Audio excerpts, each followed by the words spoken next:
আমাদেরকে পুলিশ এখন থানায় যেতে বলছে। আমরা থানায় যাচ্ছি বটে, ওরা মালিক এখান থেকে সরিয়ে নিয়ে আগে থানায় ভয় দিল কেন?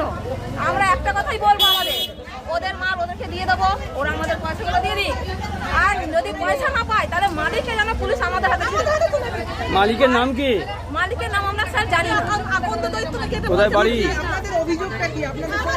আমাদের সঙ্গে আমাদের পেনের কাজ দিয়েছে, 2000 টাকা করে জমা নিয়েছে, বলেছে 2000 টাকা করে জমা দেবেন তাহলে মাল দেবো।